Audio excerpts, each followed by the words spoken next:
belated Ramadan to all our viewers. Hello and welcome to another Sunday edition of your weekday program, The Daily Debate, here on Nile TV International. I'm your host for tonight, Nancy Sarah Barakat. On the first half of tonight's program, we're discussing a recent workshop that was sponsored by the Independent Authority for Human Rights in Kurdistan, entitled Towards a Better Kurdistan, which aimed at transferring expertise and experiences, especially in writing its constitution, to the Kurdish delegation, stressing on the importance of the Egyptian constitution as one of the most distinguished in the region.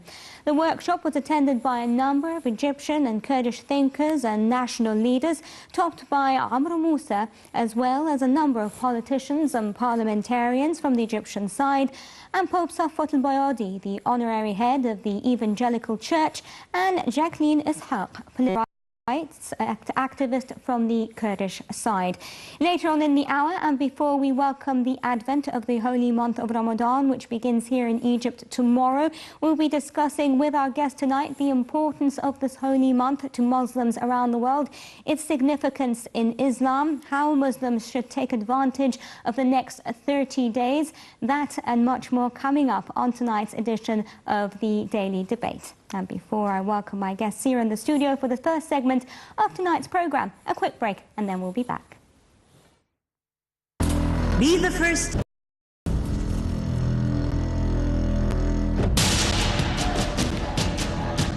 The news live at the site of the event. Information on events as they are happening. If it's breaking news, it's Nile TV.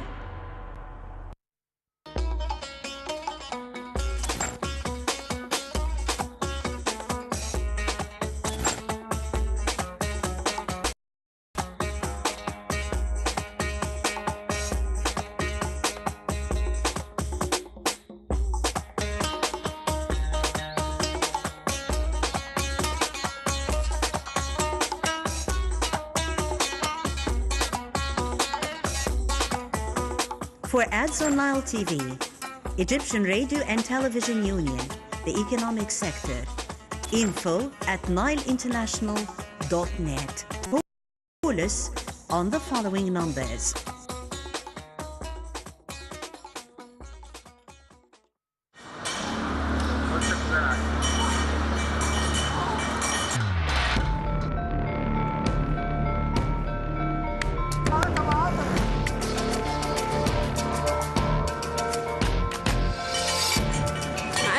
دي كل واحد يشتغل بضمير. كلنا نشتغل، احنا نغير نفسنا بس. الناس تعامل ضميرها وتعامل مرضي الله. الناس تبقى كويسه مع بعضيها. هيبقوا كويسين الناس. كلنا خير ومصر كلها خير. هي ام الدنيا. الشعب المصري ده طيب.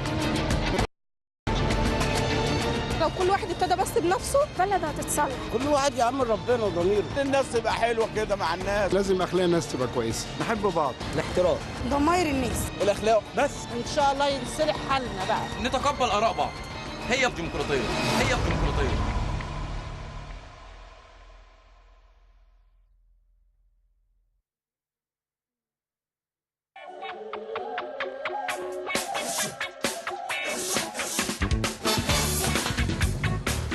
Nile TV International is your gateway to all the breaking news events across the world. We're the most constant news service of the world. We make all the... The entire world is shifting towards social media. That's why we're following you and we're capturing the latest. We provide you with minute-by-minute updates of the latest events happening around the world. Reading beyond the news.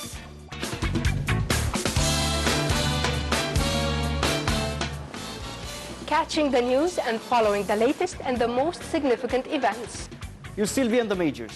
It will be just a different sport. Updates minute by minute. Where we have been, where we stand now, and where we want to be in the future. Whatever is making the headlines will bring you the story.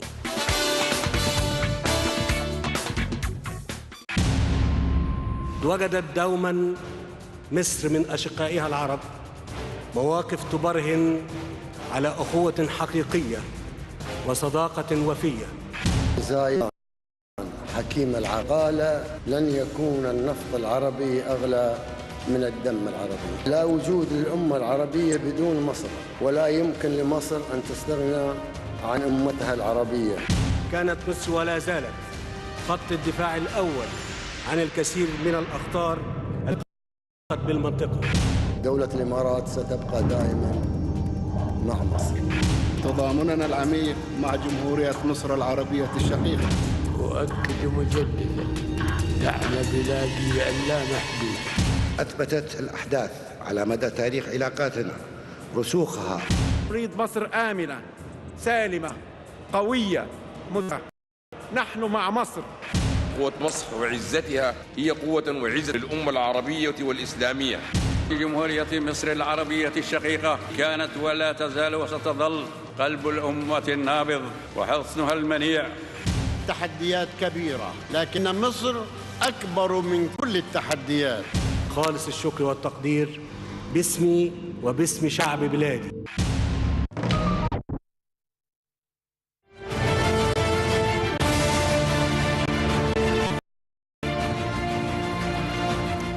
Welcome back, ladies and gentlemen. Allow me to welcome here in the studio Ms. Jacqueline Isaac, Egyptian-American lawyer and Vice President of the Roads of Success humanitarian organization. Thank you very much for coming in tonight. Thank you for having me. And also let me welcome Dr. Freddy Elbaiady, politician and former Member of Parliament. Thanks very much for coming in. You're welcome, thank you.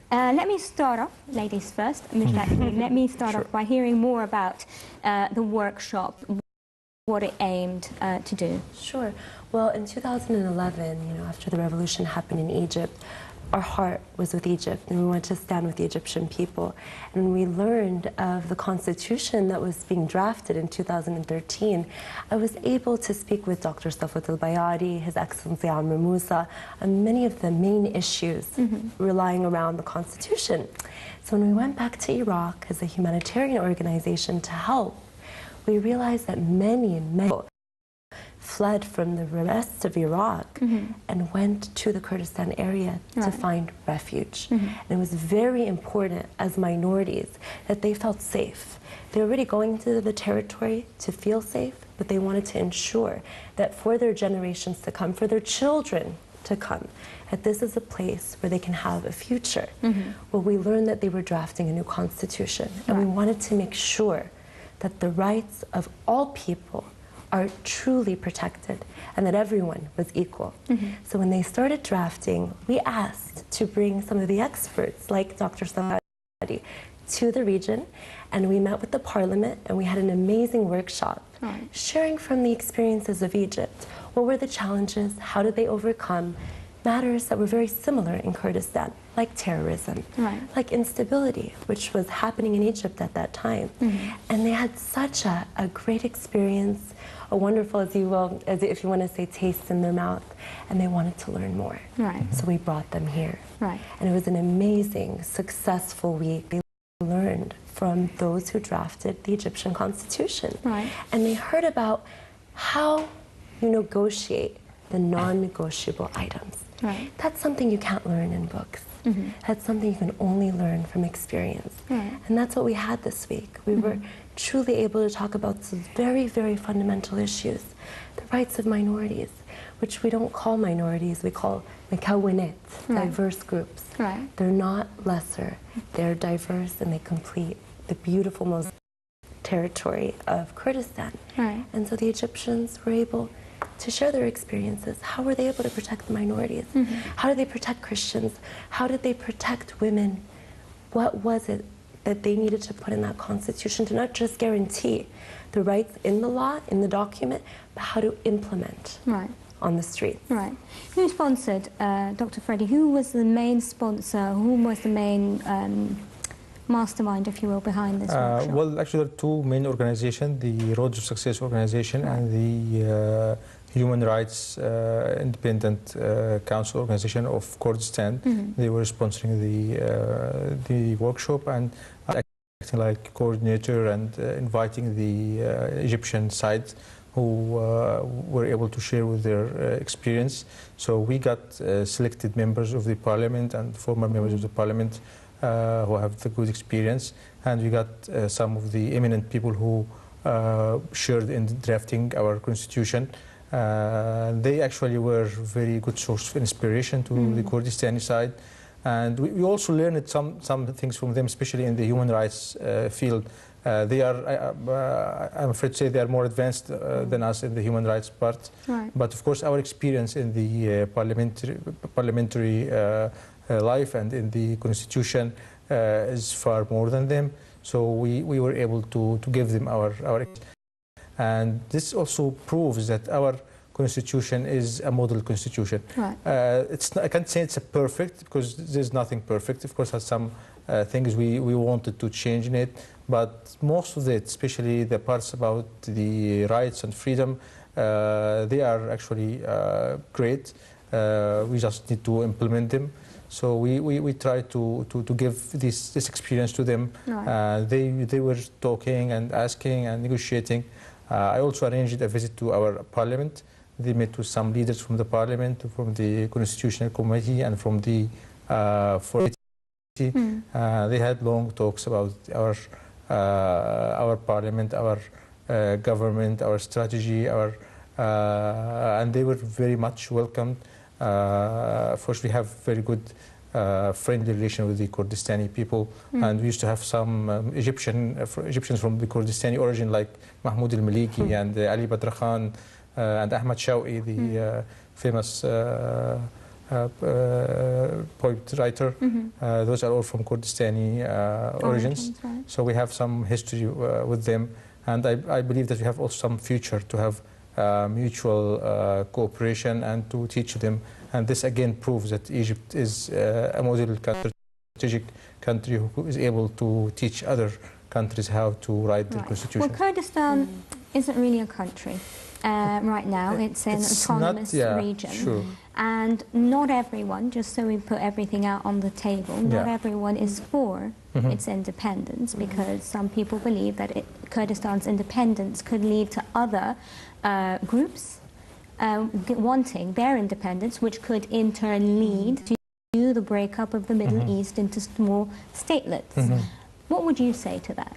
This is not a matter about independence. This is not what the Constitution is about. Right. We are working with what we have now. What we have now is a territory that is working to, again, go back to the mosaic, bring people of diverse groups to one place and have it really a territory that they can feel secure and they can keep moving. Now, whether they're going to become independent or not, that is not the matter at hand. Our matter now is to make sure that in the territory that they're in, it is truly a safe haven. And that's what the world is looking at right now. Right. When did Kurdistan really become known? When did it really become on the radar? It became on the radar when they took it upon themselves to be on the front lines, to fight against terror, not just for themselves, but for the entire world. Right now they're proving to the world that they can make it. They can bring people in, as small as they are. They can welcome them. Though they are suffering themselves financially, they can help them and they can make them feel like they are equal. Right. So I say let's move away from that discussion, because right now at this moment we need to look at, like they say, fi nazif, like there is right now blood. Right. There's bleeding. Right. People are bleeding, and they're coming to this territory to say, we don't want to immigrate. We don't want to go far. We want to stay in our country, but can we be safe? And that is what this Constitution will do. It will say, right now, the laws of the land are being established to protect you. Right. And we're going to look ahead. We're going to talk about the implementation process in the future. And we're going to work together as a people to unify on our common goals. Right. And that was a big part of the workshop, actually. We weren't just talking about the laws that need to be put in place, or the language that need to be put in place, but we were talking about thaqafa, how people of diverse groups together in one room to look at each other in the eye and say, wait a second, we're actually very similar. Right. I thought we were different. How can we help each other build this country? Because building this country, and again I mean Iraq at this point, building this country and bettering our territory for our children. See, with peacemaking, when you look at really what it's all about, a person may not change his position, but he may change his understanding of what his interests are. Right. And that's why unity, that's why peacemaking workshops are so important. And this applies to Egypt as well. Right. How do we unify against terror? How do we unify to ensure that there's not instability again? We come together and we focus on our common goals. Right. Christian, Muslim, woman, man, we are all citizens, we're all one. Right. Do we know of any other similar examples or models, if you will, of where an autonomous region has a constitution and has safeguarded, as you say, its people from their in or within their territories? Because it is a matter to be, I mean, you don't want to look at that aspect of it, but surely when anyone talks about it, that aspect will come up, it at least will cross their minds. Yeah. I think in Iraq, I think what's happening with Kurdistan is very unique. Right. I don't know if it's happened before, to be honest with you, but what I can say is I know that this situation there is extremely unique for many reasons. Again, you have to look at what's going on in the territory. Look at what's happening now. You are talking about a place that is now called a safe haven. It's a safe haven for the entire region. You know, you have Syria as well. So it has a very unique, you can say unique circumstances that are making this constitution and this territory work in the way that it is. And I think it's not, you know, it's very good to compare, but not when you're comparing two completely different. Right. It's like an orange and an apple. Right. The situation is different, and I think we need to just focus on what we have at hand. Did you worry, Dr. Freddy, that this sort of workshop could be misunderstood or misconstrued by, for example, the Iraqi authorities? I actually didn't think about that. We thought about we want to help the Kurdistani people who are actually seeking help. And as you said, they are not a completely independent country, but they have kind of independence, like a separate state. They are under the federal law of Iraq, but they have their own parliament, their own constitution. So there's a kind of independence. And they, so it's sort of like a US sort of model, where you have each state not has its typically, own but laws. kind of. Yeah. But Not really. Again, again, it's different. You're looking at completely different circumstances, and we have to look at it for what it is. So what we are mainly considering how to help those people, and how to show also that how the Egyptian constitution is a great work. It has been many people did their efforts in it, and we are proud with this constitution. Right. So Let's just reverse and say and ask, what did we as Egyptians come out with from this workshop? Yeah, I thought that we learned some stuff from them, especially in the human rights field. Their human rights organization acts more powerfully than ours. They have more authority. They are not appointed by the government, but they are elected from the parliament, and they have, for example, a permission, or they don't need a permission to go to the prisons or to the police stations to investigate how people are treated and how the human rights are kept. In Egypt, we still have to get permission for our Human Rights Council to go to visit prisons or things like that. So they are a little bit more advanced in the human rights field. And we learned some stuff from them. And actually, I made a link between their organization and our Human Rights Council, and I believe this lady also of mutual benefit for both sides when they work on it. Okay, and finally, my final question to you, Ms. Jacqueline, do you think that this was going to be perhaps a starting point for better relations and for more cooperations in other areas with Kurdistan? Absolutely. I've been to Kurdistan this year 4 times. Right. And I could say it is a wonderful place with amazing people that really have potential, and they will be great people to work with. Right, and with those words, I'm going to have to wrap it up. Thank you very much, both of you, for coming in. Ms. Jacqueline, American-Egyptian lawyer and Vice President of the Roads of Success humanitarian organization, Dr. Freddy Elbaiady, politician and full Member of Parliament. Thank you very much for coming in tonight. Have a good night. Happy Ramadan. Thank you very much. Thank you. Ladies and gentlemen, on that note, let's take a look at the following report and to learn more about the holy month of Ramadan before I welcome my guest here in the studio.